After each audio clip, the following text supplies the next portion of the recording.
A very good day to all of you, dear ones, and welcome back to my channel. Today, let's talk about the famous writer Sappho.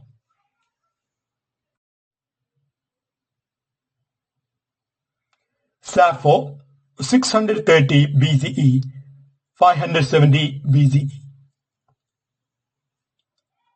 Sappho, the 10th muse of ancient Greece, was the greatest female lyric poet of antiquity, born on the island of Lesbos. She wrote in the Aeolic dialect, composing songs of love, beauty, and emotional intensity for performance with a lyre. Though her 9 books of poems survive mostly in fragments, they reveal her unmatched sensitivity to human emotion and nature symbolism. Her work, Ode to Aphrodite, and her love poems celebrate the inner life of women and the universality of passion.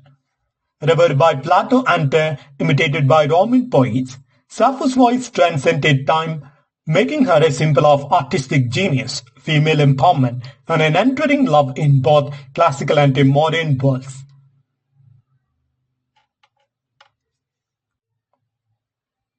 She was born circa 630 BCE in Erissus or Mytilene, island of Lesbos in Greece. She died circa 570 BCE, exact date is unknown, and she belongs to the archaic period of ancient Greece.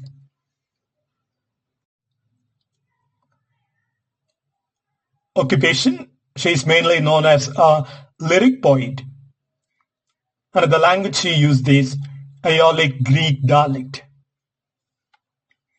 And the genre, lyric poetry, written to be sung with a lyre, a kind of string instrument. It was Plato who called her the 10th muse. Sappho was one of the greatest lyric poets of ancient Greece and one of the few female poets whose fame equated that of her male contemporaries such as Alcaeus, Archilochus, and Pindar. She was born on the island of Lesbos, which became associated with her name, giving rise to the modern term lesbian, because of the affection and the love she expressed for women in her poems.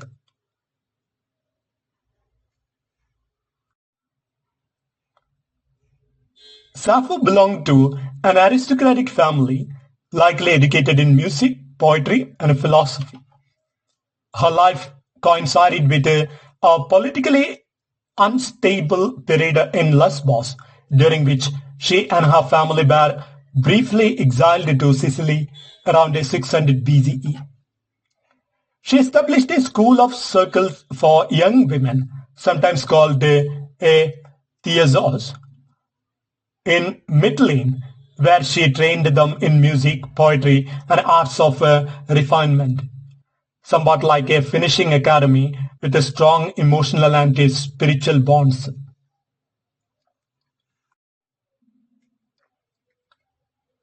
The legends developed about her supposed romantic involvement with the ferryman named Faun and her suicide by leaping from the Leucadian cliff.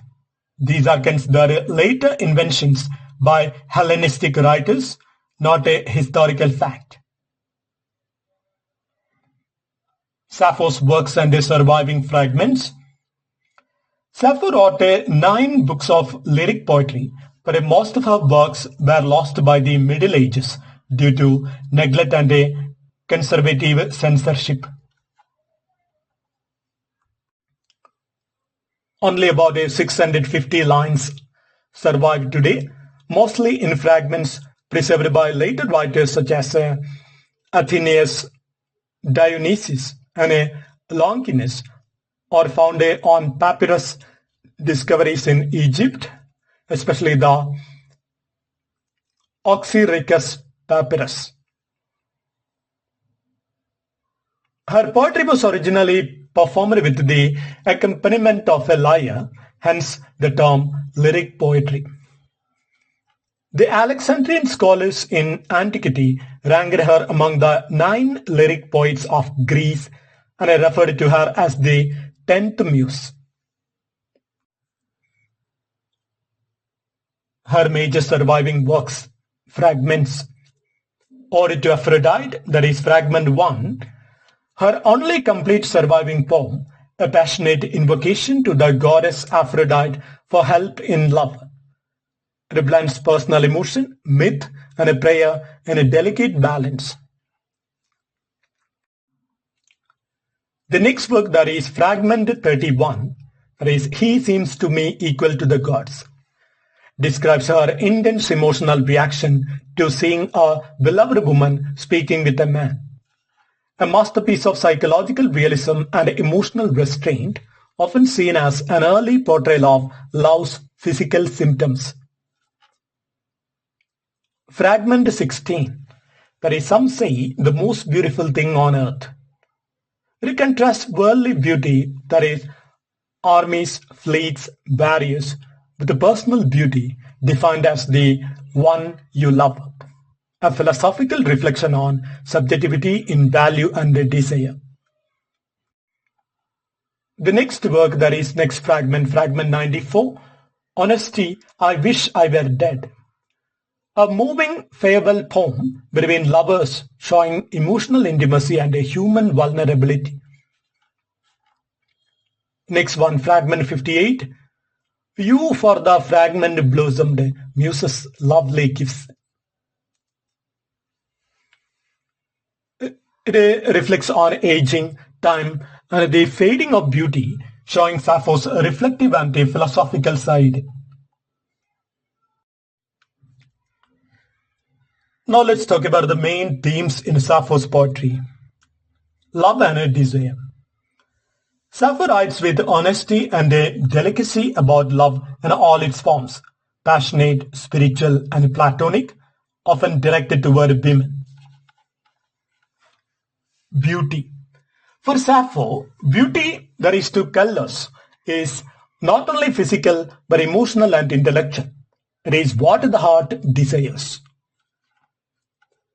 Femininity and the female voice. Sappho's poetry celebrates female emotion, experience, and a community, rare in a male-dominated literary world. Nature and the divine. The natural world, flowers, stars, light, and the sea, mirrors emotional states and the spiritual harmony. Religion and mythology. Invocations to Aphrodite, Hera, and their muses show her deep respect for divine forces governing love and creativity.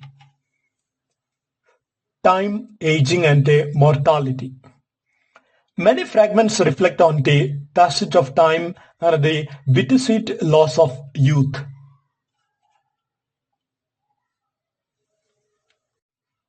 Style and language used in Sappho's poetry. Lyricism. Sappho's poems were meant to be sung. Her rhythm and musicality remain legendary. Aeolic dialect. She wrote in the local Aeolic dialect, that is Greek dialect, noted for its softness and expressiveness. Imagery. Vivid sensory imagery of flowers, scents, light, and a texture to embody emotion. Conciseness. Her fragments often express entire emotional worlds in just a few lines, the hallmark of emotional precision. Simplicity with a depth. Despite simplicity of words, her verses contain layers of personal and universal meaning.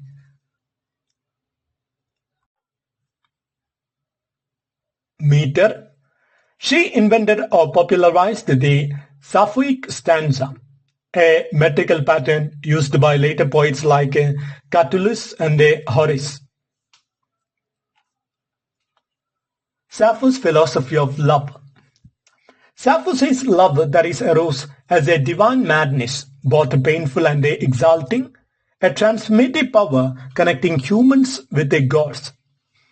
Her love is inclusive, human and transcendent, not confined by gender or social rank. Love is portrayed as a force of creation, like poetry itself, capable of inspiring beauty and suffering alike. Feminist and cultural significance. Sappho is one of the earliest female poets to write from a woman's point of view, openly expressing emotion and intellect. Her poetry defied the Greek norms that confined a woman's voices to domestic silence. She founded one of the first female literary circles, fostering education, creativity, and sisterhood. Her poems about the love between women made her an enduring symbol of female sexuality and a queer identity. Later eras, the Victorian and the modernist, reinterpreted her image. Some idealized her purity, others embraced her radical emotional honesty.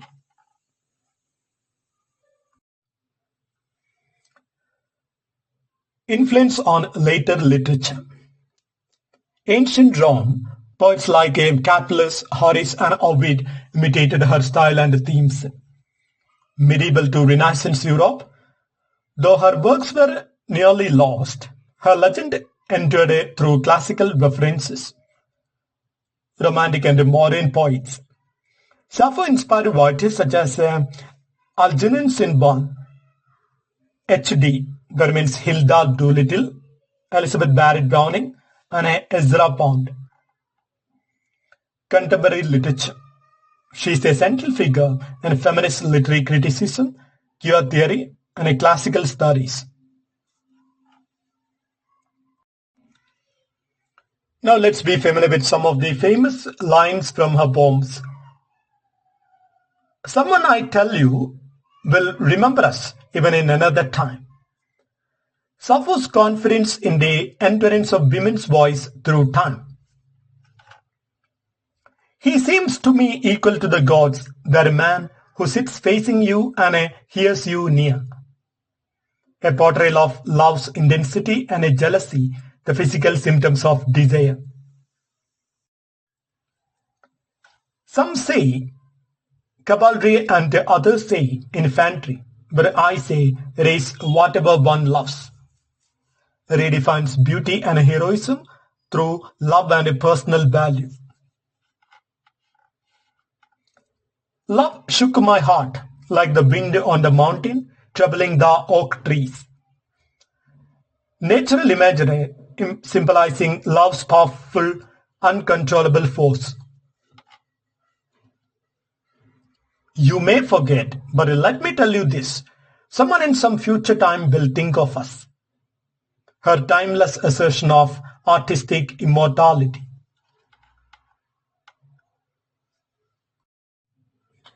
Legacy and the honors of the writer Sappho. Regarded in antiquity as the greatest woman poet of all time, Plato called her the 10th muse.